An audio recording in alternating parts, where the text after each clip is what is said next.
3 to 4 days before your period is supposed to be a safe period for most cycle. Now remember that a normal cycle is between 21 to 35 days. So if you have any of these cycle days, 3 to 4 days before your period is supposed to be a safe period for you. So you cannot get pregnant within this window, except of course you do not know how to calculate your menstrual cycle. And so the time you thought was your safe period was actually your ovulation period, and so pregnancy actually happened in that particular period of your cycle. So but if everything is normal, you your cycle very well, then you cannot get pregnant 3 to 4 days before your period. So you need to understand your cycle, know when you ovulate, know when is safe, so that you were protected. But the greatest protection from unplanned pregnancy is the barrier method of contraception, or you use an emergency contraceptive if you were not on a regular family planning method. So that is it. Thank you for watching. Bye. So I'm going to answer a question from one of my followers. Said, does Postinor 2 delay period?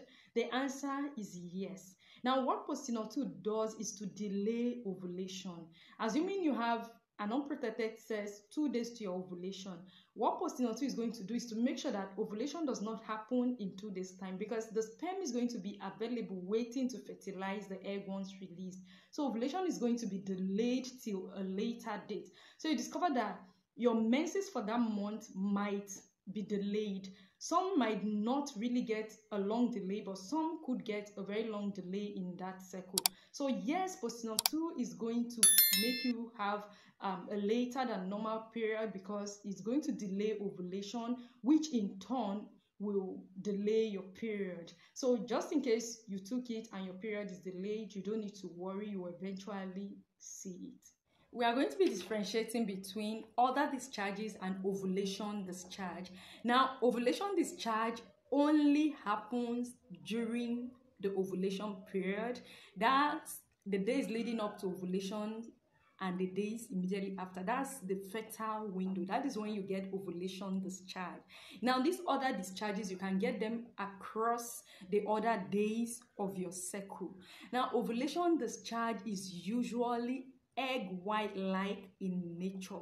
If you look at it, it's egg white like. Now when you break an egg, there is the white part and there is the yolk. That egg white part, that is what an ovulation discharge is, and it is usually slippery. Sometimes when you kind of touch it, it's kind of it's stretchy, it's slippery, and it's egg white like in color.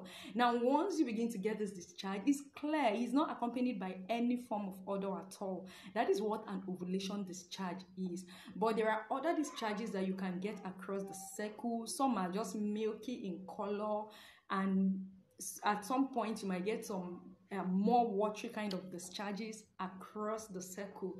Now once your discharge is without odor, your discharge is not accompanied by burning sensation, it is not accompanied by pain, lower abdominal or lower back pain, and it is not accompanied by itching, you have nothing to worry about. Sex during pregnancy is completely safe.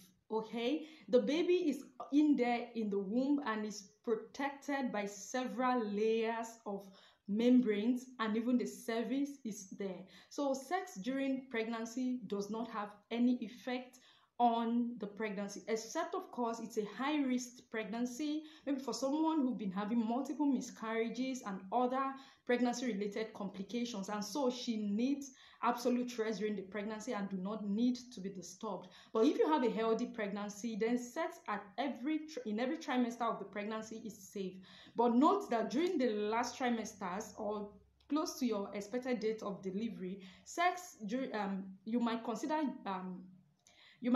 using a barrier method of contraception during sex, because the sperm contains prostaglandin, which is believed to cause contraction of the uterus. So sex in the last days of pregnancy can actually be a form of induction for the woman, although not a very key form of induction. But it is safer for you to use a barrier method of contraception if you're going to be having sex in the last days of your pregnancy, except that sex throughout your pregnancy period is totally normal if it's a healthy pregnancy. Precum is just a short form for pre-ejaculation. Now, this is a fluid that is released just before the main seminal fluids are released during ejaculation. Now, most times the man is not even aware that anything had come out, and this can actually result to pregnancy if there is a presence of sperm in it.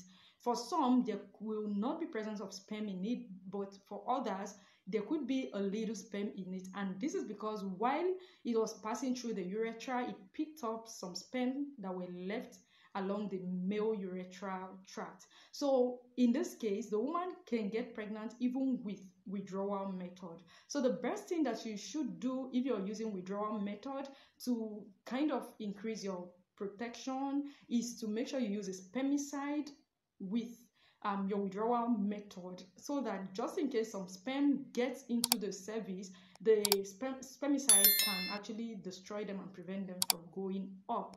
But aside that, you can use a barrier method of contraception. Withdrawal method is not 100%. It has resulted to pregnancy in several instances, so you should make sure that you up your game so that you are safer.